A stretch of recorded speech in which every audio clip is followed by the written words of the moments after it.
Olá, gente, vamos dar continuidade à unidade 4 de comportamento do consumidor.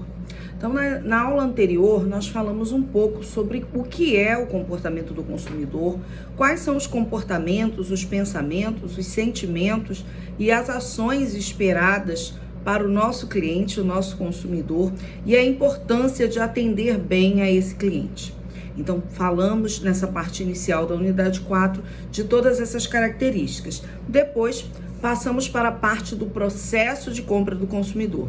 É muito importante que você releia esse material, caso você tenha perdido essa aula anterior, que fala das 5 etapas do processo de compra do consumidor, que são etapas muito importantes para que a gente consiga entender como pensa um consumidor em cada uma das etapas e entendendo esse pensamento desse consumidor, a gente possa criar estratégias para driblar as adversidades, as oposições, as objeções que esse cliente coloca na hora da compra. Então, é muito importante que você entenda todo esse processo, desde o reconhecimento da necessidade até depois da compra, no pós-compra, quando ele avalia as alternativas que ele tem, a compra que ele fez e faz um posicionamento de recompra ou de não compra com aquela marca e vai buscar uma outra marca. Então, quando esse processo ele é construído de uma maneira positiva, correta, respeitando todas as etapas e tudo aquilo que o consumidor quer, você, ao final, vai conseguir fazer com que esse cliente se fidelize à empresa. Caso contrário, não. A cada necessidade de compra que ele tiver, ele vai buscar uma outra marca para satisfazer essa necessidade, tá? Então, esse processo de reconhecimento das necessidades de compra, né, do consumidor começa com a etapa 1, reconhecimento das necessidades, que é quando ele descobre que ele quer comprar alguma coisa. Depois ele passa para a etapa 2, que ele vai buscar as alternativas existentes para satisfazer aquela necessidade. Depois que ele levanta essas alternativas, ele vai para a etapa 3, onde ele avalia essas alternativas e aí verifica se alguma delas atende aquilo que ele espera, o quanto ele pode pagar, enfim, prazos de entrega. E se por acaso isso for positivo, se uma dessas alternativas for exatamente aquilo que ele precisa e procura, ele vai efetuar a compra, que é a etapa 4, e depois de efetuar a compra, ele vai para a análise, né, do pós-compra, avaliando aí essa compra, que é a etapa 5. Então, fiz um resumo dessas etapas, mas no material você tem isso bem detalhado e eu falei isso também na aula anterior. Então, hoje a gente vai continuar, eu vou fazer até uma pequena revisão de um assunto que eu também já falei na aula anterior, que são os tipos de tomada de decisão, mas eu vou de novo dar uma refrescada nessa ideia e depois fechar com a parte das influências que acontecem dentro do ambiente de consumo, tá? Então, passando para os tipos de tomadas de decisão, o nosso cliente, dentro desse processo de compra que a gente vem falando, ele vai ter tipos de tomada de decisão. A gente não compra a mesma coisa, várias coisas da mesma forma. Cada item que a gente compra, a gente tem processos decisórios diferentes, a gente tem etapas diferentes de compra. E o que vai fazer com que isso se alterne? Primeiro, o quanto custa essa coisa que eu tô querendo comprar, por exemplo, se for uma água, um dia de calor, né? Vai ter um processo. Se eu estiver falando de um produto já mais caro, né, que envolva um investimento maior de capital, um sonho de consumo, algo que eu precise muito tempo juntar dinheiro para comprar.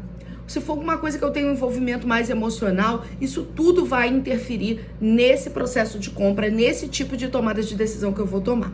Então, existem 3 tipos de tomadas de decisão de compra. A primeira tomada de decisão de compra é a decisão de compra rotineira.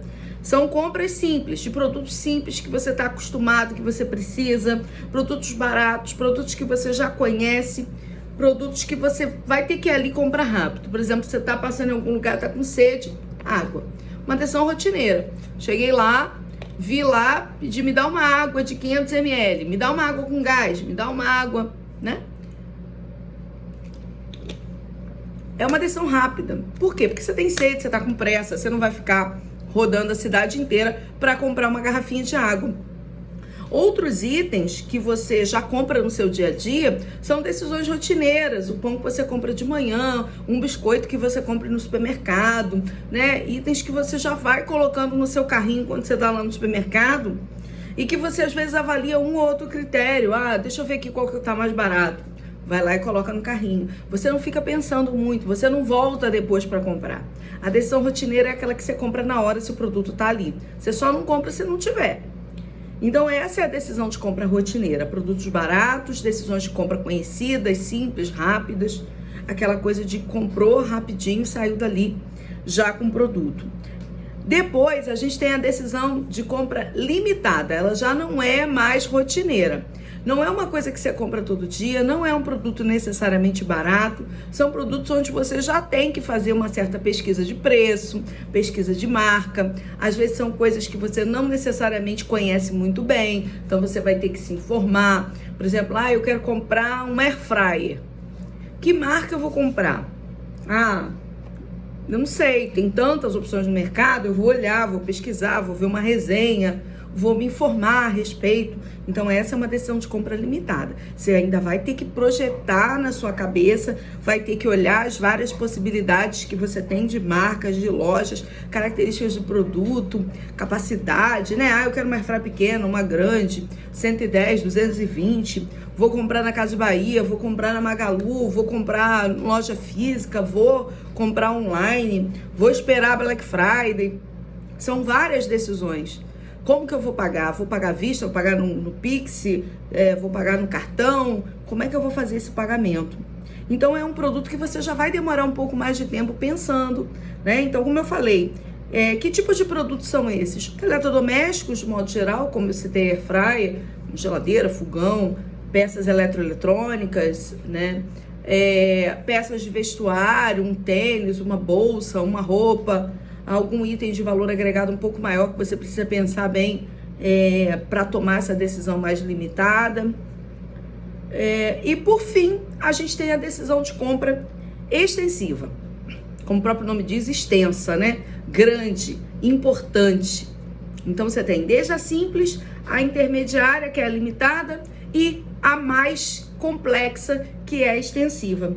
A decisão de compra extensiva, ela é usada para produtos complexos, para produtos caros, né, que você conhece muito pouco, que você tem um envolvimento emocional muito grande, que talvez você vá comprar uma única vez na sua vida e que você não conhece muito bem, então você vai ter que pesquisar muito. Vai pesquisar, vai se informar, de repente vai ter que perguntar a outras pessoas, vai usar uma figura de uma terceira pessoa para te ajudar nisso, como por exemplo um corretor de imóveis. Então você vai se envolver com essa compra, porque às vezes é a compra, por exemplo, do seu apartamento, da sua casa, do seu carro, de alguma coisa de valor agregado alto, uma moto, enfim, que você vai ficar com ela bastante tempo. Então, não é uma decisão que você vai tomar de uma hora para outra, é uma decisão pensada, planejada, pesquisada, analisada, investida, de muito valor agregado. Então, é uma decisão que é muito mais complexa. Bom, por que é importante a gente saber disso tudo? Porque o cliente ele se posiciona de maneiras diferentes nessas diversas compras. O cliente vai ter posicionamentos de exigências, de qualidade, de satisfação, que vão ser diferentes. Você comprou a água dessa marca, não gostou, achou esquisita? Na próxima vez você não compra. Dificilmente você vai até a empresa, vai abrir um processo, vai ressarcir, vai ao Procon, vai buscar coisas nesse sentido. Por quê? São decisões rotineiras, são coisas simples. Eu comprei um pão naquela padaria, hoje não estava bom. Tudo bem, vou lá reclamar? Talvez não valha a pena. Então, o cliente das decisões de compra rotineira, ele nem sempre consegue expressar aquilo que ele acha pro fornecedor, né, pro fabricante, do que ele achou daquela compra daquele produto. Ele geralmente acaba deixando passar. Por quê? Porque a vida é corrida, não dá para ficar correndo atrás de uma coisa que custou R$5. Já na decisão limitada, não. Você comprou um sapato, ele descosturou, ele descolou. Você comprou um equipamento eletrônico, ele quebrou antes do prazo. Você certamente vai acionar mecanismos de garantia, de defesa do consumidor. Você vai acionar a empresa, você vai colocar em redes sociais, você vai se posicionar. De modo geral, quando você compra produtos de decisão limitada, você é muito mais exigente, você vai ter muito mais detalhe, né, nas coisas. E também, sem dúvida nenhuma, quando a gente vai para o extremo da decisão extensiva, que aí não tem jeito, né? Você vai gastar um dinheiro grande, você comprou aquele carro, um carro zero, de uma marca que dizia que tinha XYZ de qualidade, que tinha garantia, você vai correr atrás, você vai querer de fato que aquilo seja realidade, seja real. Então, todas essas tomadas de decisão de compra, elas estão presentes no nosso dia a dia. A gente toma decisões de compra rotineiras, em maior número, limitadas em número mais reduzido e extensivas em número menor. Mas são decisões de compra que vão acontecer dentro desses processos de compra. E é muito importante que uma empresa, no seu processo, no seu planejamento mercadológico, saiba exatamente para aquele cliente que tipo de decisão de compra a gente está lidando, para a gente entender que caminhos a gente adota para chegar nesse cliente de uma maneira mais efetiva. Depois, seguindo o nosso material, a gente começa a falar da parte das influências. Eu também já comecei a falar sobre as influências na aula anterior, mas eu vou refrescar aqui. Existem 3 tipos de influências dentro do consumo, né, que acabam agindo no comportamento do nosso consumidor. A primeira delas é o ambiente de consumo, depois o marketing e, por fim, as influências sociais. Então, são influências que, de modo geral, a gente sabe que exercem. A gente está muito acostumado agora, nessa década, nesse momento, nessa fase, de ouvir falar muito de influência, né, de influenciadores. Existe hoje o conceito do marketing de influência. E talvez a gente pense que isso é um conceito muito novo. Não é, né? Desde que o mundo é mundo, o ser humano ele é influenciado por algumas coisas, seja pelo ambiente que ele está, seja por outras pessoas. E essa influência, ela sempre aconteceu. Então não é hoje, não é a partir de hoje você fala assim, agora tem os influenciadores sociais. E eles exercem muita influência no poder de compra, na decisão de compra dos consumidores. Sim, mas o consumidor sempre foi influenciado, ele sempre sofreu influências de compra. Tanto que esse material é um material base do Kotler.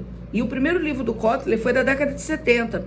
E na década de 70 ele já apontava as influências no consumo. Então não é uma coisa da rede social, da internet, desses influenciadores que a gente conhece hoje. É claro que esse conceito ele vai mudando, ele vai se diversificando. Em algum momento, a gente dava mais influência, dava mais ouvidos a uma coisa X, agora a gente dá uma coisa Y. Então, isso vai mudando, sim, ao longo do tempo. Mas que as influências existem no ambiente de consumo, elas existem. Não adianta você falar assim, ninguém nem nada me influencia. Mentira, não é real. Onde você nasceu, quem você é, só o fato de você ter nascido no Brasil, de estar no Rio de Janeiro, de ter nascido numa família X, de ter participado dessa ou daquele movimento, de ser desse ou daquele clube de futebol, de gostar dessa ou daquela música, de ser dessa ou daquela religião, tudo isso já são fatores influenciáveis, né, que te influenciam a gostar daquilo que você gosta. Então, a gente é fruto do meio, a gente não é uma bolha que decide tudo sozinho. A partir do momento que a gente já nasceu totalmente influenciável, desde criancinha, via televisão, no caso de vocês, já tinham lá o celular, o tablet, isso tudo foi moldando quem você é. Então, óbvio que o marketing, entendendo que nós somos altamente influenciáveis pelo meio que vivemos, ele vai se utilizar disso para poder vender coisas para a gente. Então, vamos começar falando pelas influências do ambiente de consumo. Vocês já devem ter ouvido falar em compra por impulso. Esse é um conceito que vem dessa influência do ambiente de consumo. Quando a gente está em algum lugar, faz uma compra por impulso. A gente olha um produto numa prateleira e fala, vou levar. Você olha uma determinada embalagem, acha ela bonitinha, atraente e fala, nossa, nunca tinha visto, vou levar para ver como é. Tem lá uma geladeira toda bonita lá de um produto que você às vezes não conhece muito bem, isso te atrai. Então o tempo todo a gente é influenciado e faz compras por impulso. E o marketing vive muito, e as empresas vivem muito das compras por impulso. Por quê? Porque se a gente fosse só racional, saísse de casa com a listinha, só comprasse o que está precisando, o marketing teria pouquíssima influência. Mas não é o caso. nós somos influenciados tanto no ambiente de consumo das lojas, quanto também nos ambientes virtuais, porque antes a gente só tinha a compra por impulso na loja física. Isso era uma realidade muito antiga. Hoje a gente também tem a compra por impulso dentro dos sites, dentro das lojas virtuais, dentro dos aplicativos, dentro das redes sociais, que muitas vezes te encaminham, te direcionam para um link que vai te levar a uma promoção, a um site, a você ver alguma coisa que você achou interessante, que talvez você nem estivesse precisando, mas que você acaba comprando. Então a gente sabe, né, que a compra por impulso ela acontece e ela vai acontecer impulsionada por N questões. Uma delas é o ambiente. Então, quando você está numa loja física, o ambiente daquela loja ela pode te influenciar. Ela pode te influenciar em relação à limpeza, à organização, à iluminação. Então você vê lá uma pilha muito bonita, um cartaz indicativo, uma propaganda qualquer, um banner de um produto, isso pode te levar a fazer ali uma decisão de compra. Então aquela informação, aquilo tudo que tá ali, aquilo que parece bonito, sabe? Bem arrumadinho, frutas limpinhas, coisas bem organizadas, podem te influenciar a fazer uma compra. Então o ambiente em si, o ambiente físico, ele te influencia a comprar. Uma outra coisa é que você ter tempo. Se você tem tempo e entra no supermercado tranquilo e calmamente, entra no shopping tranquilo e calmamente, você vai ser levado a passear numa loja, numa outra, a cores, luzes, tudo vai te atrair a ponto de que você vá até lá e às vezes efetue uma compra. A acessibilidade. Então, quando você está num local que é acessível, tranquilo, climatizado, né, no verão, você fica tranquilo ali, você vai ter acesso fácil, você tem estacionamento, você tem ônibus na porta, tudo isso são fatores que influenciam o consumo. Quando, por exemplo, a sua loja está localizada num lugar de difícil acesso, isso não vai ser uma influência para o consumidor comprar mais. Muito pelo contrário, você vai ter que quebrar essa barreira de alguma forma, oferecendo algum tipo de outra possibilidade de compra, já que é difícil chegar até onde você está. Então as empresas hoje elas começam a entender que o ambiente de consumo ele é um local que precisa ser pensado para convencimento do cliente. E aí eu falo ambiente de consumo real, físico, e esse ambiente de consumo também acontece na esfera online. Quando eu falo de um ambiente de consumo que a influência situacional aconteça numa loja, num site virtual, eu digo de um site que seja fácil a navegação, que não tenha bug, que não fique travando, que você consiga visualizar as imagens de uma maneira bem clara, que as informações apareçam para você de maneira clara. Sabe, você quer comprar uma coisa e não consegue ter as informações? Você clica no abre, ou você clica, a informação não é completa. Então, quanto mais informações você consegue colocar nesse ambiente, o quanto mais agradável e intuitiva é a navegação dentro desse site, desse aplicativo, é mais importante para que você consiga comprar mais. Então, imagens, vídeos, coisas que consigam ilustrar bem aquilo que está sendo vendido. Então, precisa ser proativo nesse sentido de que esse ambiente de consumo, não só físico, mas também na internet, ele aconteça de forma a que você consiga aproveitar ao máximo dessas situações do ambiente de consumo. A segunda influência é a influência do marketing. A gente sabe que o marketing ele está em todo lugar e a função dele é fazer você comprar. Isso todo mundo já sabe. É te apresentar um produto, te persuadir, te convencer a comprar um produto. Então ele tem que estar em todos os lugares e em todas as ferramentas possíveis para que você consiga comprar por meio dessa forcinha que o marketing te dá. Então, uma das coisas que o marketing faz é agir nos 4 P's. Nós já falamos aqui dos 4 P's na primeira parte, já foi assunto de prova, né? A gente sempre acaba falando muito porque não tem como falar de marketing sem falar de produto, preço, ponto de distribuição e promoção. Então, a gente fala muito a respeito disso. E são nesses itens que o marketing vai influir. Por exemplo, no produto, como é que ele vai trabalhar isso? através de embalagens atrativas, rótulos atrativos, embalagens de repente que possam ser reutilizadas para outras finalidades, né? Entender ali, né, a complexidade do produto, um produto que é inovador, um produto que tem mais de uma função, né? Isso tudo faz com que você tenha ali naquele produto o próprio incentivo para que você compre. Depois disso, o preço. A gente sabe que dentro do mercado consumidor, o preço tem uma influência muito grande, né? Todas as promoções, todas as reduções de preços, descontos, as ofertas especiais, elas têm uma influência muito grande. Então, o consumidor, ele tem uma noção de quanto vale um produto. E ele precisa, né, na hora que olha a etiqueta de preço lá na loja, ele precisa que isso bata, né? O que eu acho que vale e o que realmente está ali na etiqueta de preço. Então, o consumidor, ele sempre vai buscar um mix onde ele consiga ter aquilo que ele quer dentro do preço que ele pode pagar. Claro que nem sempre isso vai ser válido para todas as marcas. Por exemplo, produtos de alto luxo não necessariamente estão preocupadas se esse é o melhor preço ou se é o preço mais acessível. Preço acessível não é uma característica das marcas de luxo, muito pelo contrário. Ter preços inacessíveis é o que faz elas se tornarem marcas de desejo. Então, esse preço precisa traduzir a imagem daquilo que a empresa coloca no seu produto. Se é um produto de luxo, o preço é mais alto. Se é um produto mediano, o preço é na média de mercado. Se é um produto popular, barato, ele tem que estar abaixo da média de mercado. Então, o preço ele precisa estar ligado a essa imagem que o consumidor percebe. Depois, a distribuição. Na distribuição, a gente tem que adequar isso ao cliente.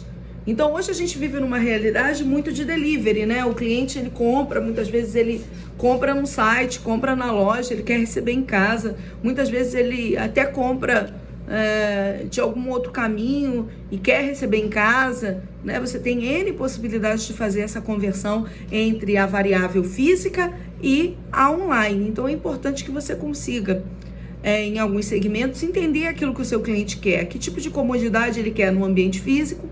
E será que ele não prefere um atendimento online? Então, também ter essa disponibilidade aí para esse cliente. Ter comodidade, dar comodidade ao cliente. Depois, a questão da promoção. A promoção, né, são os aspectos de comunicação. Como você vai fazer com que esse cliente descubra o seu produto, conheça o seu produto. E nesse caso, cabe aí a você informar, atrair, dar informações, usando diversos tipos de atrativos, personagens, pessoas, né? A influência também pode acontecer aí na promoção utilizando influenciadores sociais, né? Então você tem caminhos para fazer com que aquele cliente saiba que aquele produto existe, né? Sem comunicação, sem propaganda, e hoje as propagandas elas não estão mais só na televisão como era antes. As propagandas estão nos sites, elas estão em banners em redes sociais, elas estão em patrocinados por todo lugar, no YouTube, enfim, elas estão onde o cliente está, né? Então, ela precisa também acompanhar aquilo que o cliente está acostumado a assistir. Então, essa comunicação também vai ser diferente de produto para produto, de marca para marca. E, por fim, as influências sociais. E aí é engraçado porque quando a gente fala influência social, a gente já lembra logo, sei lá, Virgínia, né? Mas aqui a gente não está falando dessa influenciadora social, e sim de qualquer tipo de influência social que aconteça no processo de compra. Então, cuidado para vocês não confundirem, porque aí a gente está só resumindo, porque a influenciadora que a gente está falando é grupo de referência e não necessariamente resume todo o conceito de influência social. Quando eu falo de influência social, eu estou falando tudo que está no ambiente social que te influencia. Por exemplo, a tua cultura, onde você nasceu, que valores, que comportamentos você leva na sua vida, né? O que você aprendeu da sociedade onde você viveu, das crenças que você acredita. Por exemplo, se você já morou em outro estado, se você já morou em outro país, se a sua família tem uma descendência diferente, veio de uma outra região do mundo, se você também já veio de uma outra região do mundo, o que você traz de valores desses aprendizados que você teve culturais? E as subculturas, o que dentro dessa cultura você aprendeu, você se identificou? Porque no Brasil a gente tem muita cultura, os aspectos culturais são muito grandes. Não dá pra gente fazer parte de todo o ambiente cultural. a gente certamente vai se identificar com essa ou com aquela cultura. Por exemplo, se você é da região Nordeste, talvez você tenha uma identificação muito maior com aspectos relacionados a festas juninas, que são totalmente diferentes das festas juninas, por exemplo, do Rio de Janeiro. A subcultura, né, embora a gente fale, culturalmente em junho se comemora São João no Brasil, as festas juninas. Mas em São João, a cultura é uma. Em Minas Gerais, a cultura de São João é outra. No Rio de Janeiro, a cultura de São João é outra. Então, por exemplo, no Rio de Janeiro, a gente usa camisa xadrez. Minas, acredito que também. E esse apelo junino, por exemplo, que a gente usa no Rio de Janeiro da camisa xadrez, tem a ver com a festa junina caipira, que tem um viés mais mineiro, né? Mais do interior, digamos assim, que é totalmente diferente do viés da festa junina da região Nordeste. Então, é muito interessante você entender que são fatores de uma mesma festa que é comemorada de diferentes formas, por diferentes caminhos e que tem relevâncias diferentes para aquelas sociedades que ali estão. Então, a cultura, ela é muito importante. A subcultura, que são os aspectos mais próximos de você, que são da tua cidade. Às vezes a tua cidade tem um hábito muito específico de fazer X coisa, então isso é subcultural. Né? Não é que é uma cultura menor, é que é uma cultura dentro de outra cultura, que é aquela cultura mais próxima da gente. Às vezes a sua família tem um hábito cultural específico da sua família que ninguém na tua cidade tem, é só da tua família. E isso interfere muito no teu poder de compra, na tua decisão de compra, né? Então a gente tem características aí de subculturas, a idade, a religião, a raça, a renda, o sexo, de onde você veio. Então são características interessantes que vão moldar. Então, por exemplo, pessoas da geração Y vão ter um comportamento, pessoas da geração Z vão ter outro comportamento. Mas não necessariamente todas as pessoas da geração Z têm o mesmo comportamento. Por quê? Porque elas vieram de lugares diferentes, de culturas diferentes, de classes sociais diferentes, de crenças diferentes, de etnias diferentes. No final, elas são pessoas diferentes. Lembra que a gente falava que muito mais importante do que quantos anos a pessoa tem, enfim, era o estilo de vida que ela leva? Então. Bom, uma outra coisa para a gente fechar são os grupos de referência. Aí sim entra a figura dos influenciadores, né? Que são as pessoas que influenciam os pensamentos, os sentimentos, os comportamentos. E aí entram os influenciadores e entram também as pessoas que você considera. Podem ser seus pais, podem ser seu artista favorito, seu jogador de futebol favorito, seu amigo, né? São pessoas que atuam ali na sua vida, que têm uma influência grande, um líder religioso, né? Que influenciam o seu pensamento, o seu sentimento e a sua decisão de compra. Então, nesse grupo de referência entra a Virgínia, entra todos os influenciadores daquele segmento que você gosta e curte, segue, entram pessoas que você conhece, seus familiares, seus amigos, né? Entram todas essas pessoas. Eles são grupos de referência. Então, os influenciadores sociais são grupos de referência. Fora isso, a gente tem sentimentos de participar de uma coisa, de não participar de uma outra coisa, né? Que é a dissociação, ou aspirar ser alguma coisa. Então, por exemplo, eu aspiro ser rica. Então, vou começar a comprar coisas que ricos compram. Vou me vestir no estilo que ricos vestem, né? Eu quero ser atleta, quero participar, quero ser fitness, vou comprar coisas fitness. Vou fazer crossfit, vou começar a comprar coisas de crossfit. Olha, não quero que pensem que eu sou isso, então isso eu não compro. Então, esses sentimentos, eles também influenciam nesses aspectos sociais de compra. Por fim, a família, né? A família é o nosso primeiro grupo de referência.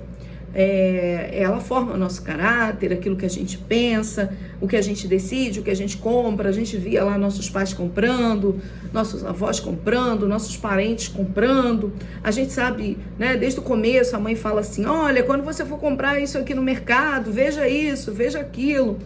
Isso vai formando aquilo que você é enquanto consumidor, né? E o tipo de família a qual você pertence também influencia a sua compra.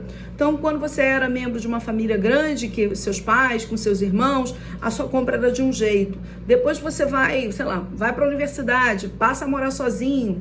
Então, seus hábitos de consumo já vão ser um pouco diferentes. Depois você se casa, e aí recém-casado você tem um hábito de consumo. Aí vem seus filhos pequenos, seus hábitos de consumo são um. Depois que eles crescem, vão para a idade escolar, os hábitos de consumo passam a ser outros, as prioridades mudam.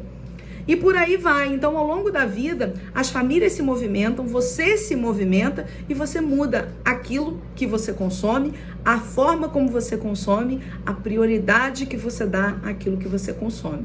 Então, em algum momento da vida, você talvez vai querer marcas famosas, depois você talvez não vai querer, ou o inverso, você em algum momento da vida vai querer coisas mais simples, depois você vai querer coisas com mais qualidade, depois você vai querer coisas mais básicas, e por aí vai. Então a gente nunca é a mesma coisa ao longo da vida. A gente vai mudando os nossos hábitos de consumo ao longo do tempo. E que bom que isso acontece, porque mercadologicamente isso é bom. E sem contar que as coisas mudam, o mercado evolui, a vida evolui, a tecnologia evolui, tudo evolui, inclusive o comportamento do consumidor. Então o comportamento do consumidor é algo que não é igual ao longo do tempo, e que a gente precisa acompanhar e a todo momento entender. Não importa se você já está no mercado há 20, 30 anos, se a sua empresa já fabrica isso há 30 anos. O mercado consumidor da Coca-Cola, há 100 e poucos anos atrás, era um. Hoje é outro. E ela precisa entender que para que ela consiga continuar sendo líder desse mercado, ela precisa continuar entendendo como pensa o consumidor de agora. E não de 20 anos atrás, e não de 30 anos atrás. E como vai pensar o consumidor do futuro. É isso, gente. Encerrando então a unidade 4. O que vocês tiverem de dúvidas depois, só mandar para mim. Próxima unidade de estudo, unidade 5. Tá certo? Tchau, tchau.